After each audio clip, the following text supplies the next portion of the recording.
Welcome to the Red Sweater. My name is Joe, and I want to play a game with you. Now, if you haven't seen the first few episodes of Simdunit, you gotta go back to the beginning. This is a story already in progress. And if you're all caught up, well, let's get into it. Solicitor Peacock found Mayor Green's body, only fueling suspicions that she is the murderer among them. Reverend Brunette and Madame Rose grew closer, while the rift between Solicitor Peacock and Senator Orange only grew. Professor Plum's retrograde ideas about women and sexuality earned him a few enemies. Sergeant Grey believed he had uncovered the murderer's motive. Orange's suspicions about Miss Scarlet earned her the journalist's ire, and the two ended the day making threats to expose each other's dirty dealings. If they make it off the island alive, of course. Chef White was feeling the heat, getting into spats with Madame Rose and Sergeant Grey before becoming the murderer's next victim.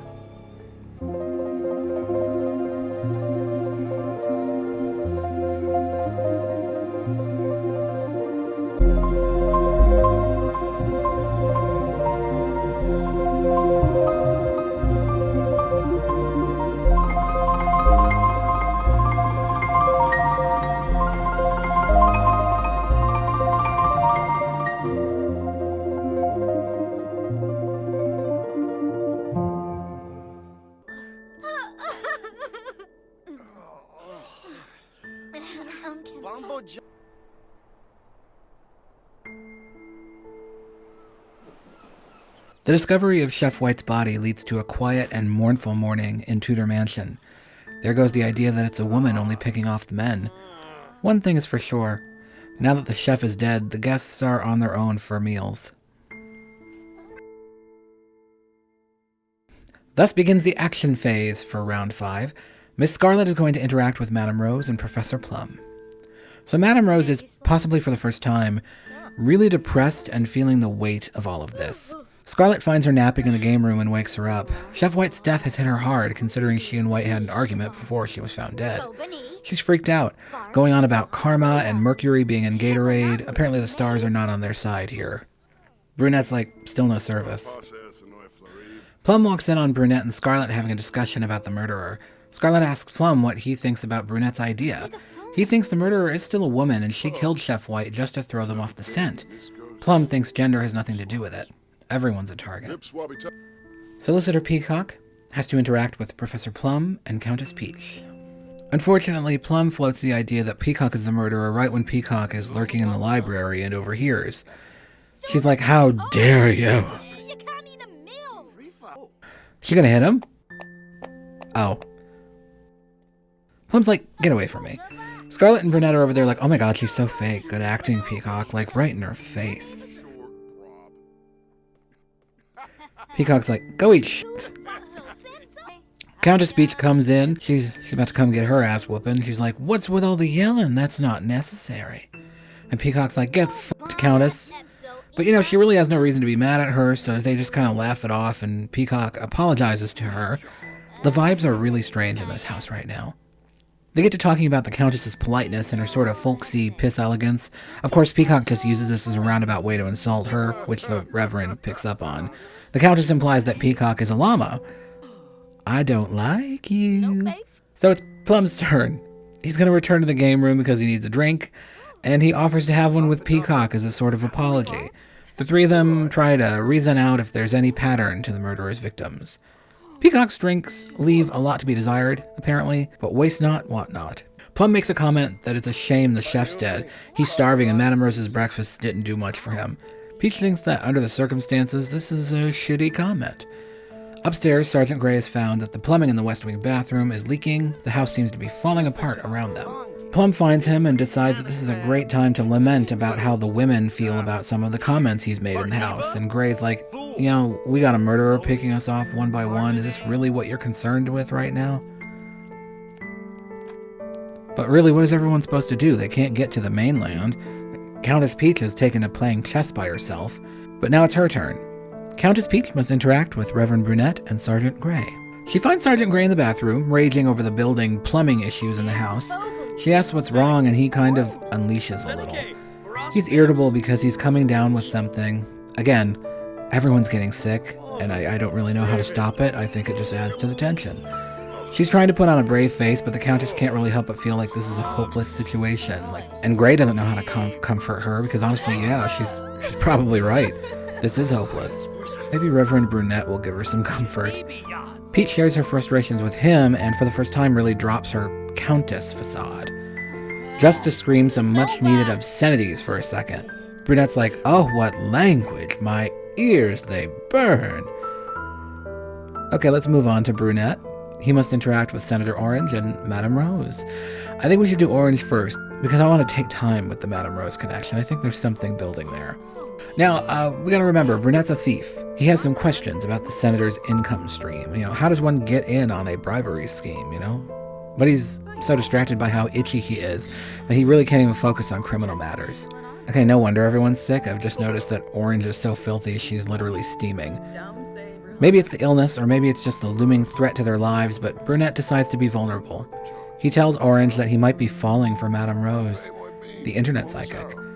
He can't stop thinking about her, to the point that he's dreaming about her now. She hugs him, and he decides now's the right time to tell her she's got to take a shower, for the love of God. But emboldened by this conversation, Reverend Brunette decides now is the time to sweep the social media psychic off her feet. And at this point, I think given the life or death stakes involved, they need to give in to temptation. Guess there's no harm if they've both got an itch. Plum's like, don't mind me, oh my god. Oh, they're going in for another one! She said, why don't you come upstairs and borrow some itch cream? Oh, Roz, you minx. Now, I don't want to violate YouTube's terms and conditions, so here's an artsy montage.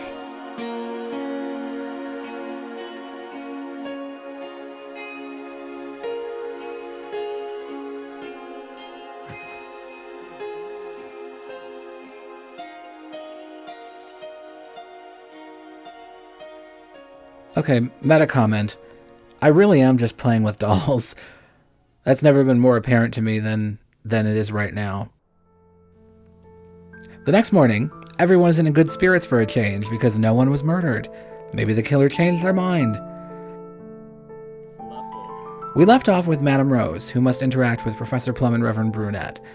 So I feel like she and Brunette have interacted enough this round. I'm going to consider the extra time I spent manipulating that situation towards both of their action phases.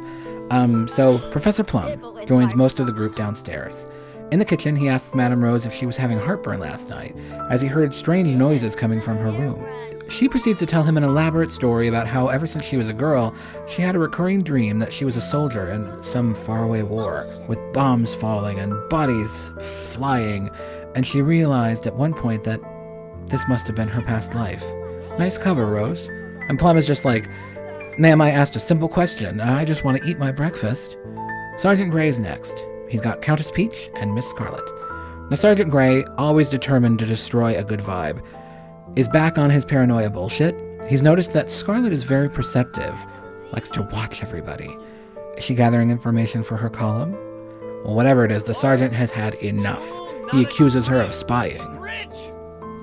Everyone's kind of stunned. It kind of came out of nowhere. It's like when the kid at the back of the classroom who's really into manga raises his voice for the first time ever and the whole class freezes.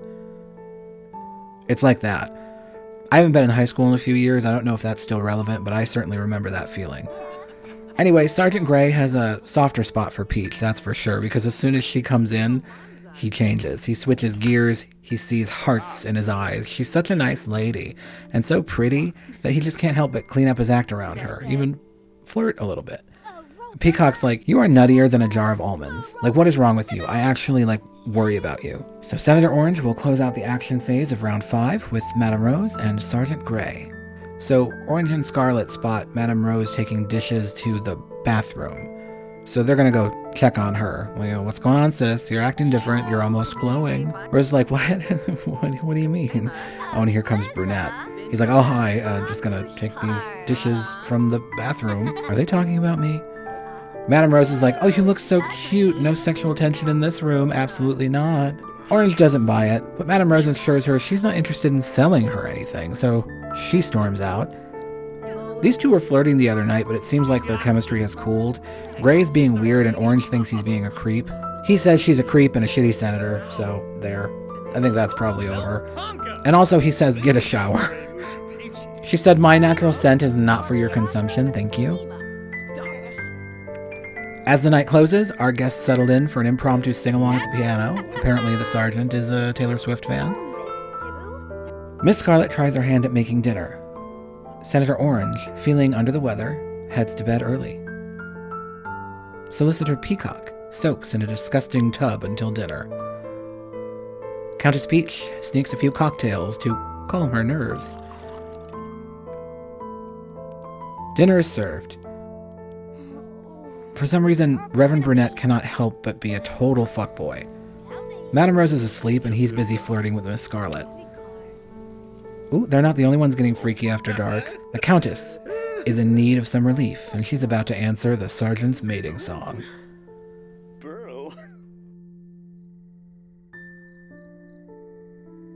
Let's go to the evidence phase before I piss off the YouTube censors again. In the evidence phase, I will draw 3 evidence cards.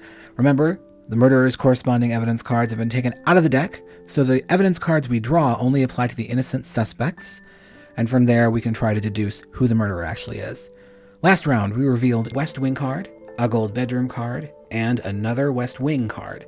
This time we have a West Wing card, an East Wing card, and a perjury card, which means we have exonerated our first suspect.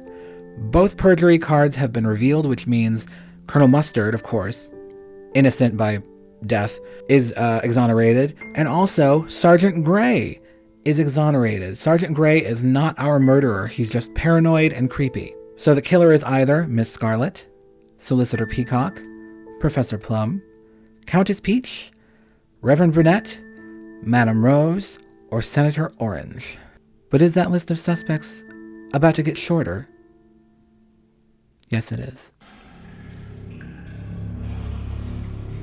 Every round, the murderer will select one fellow sim to murder based on who they like the least. It's late, and Senator Orange is leaving her bedroom to forage for food. Unfortunately for her, she's not the only one sneaking around the mansion at night.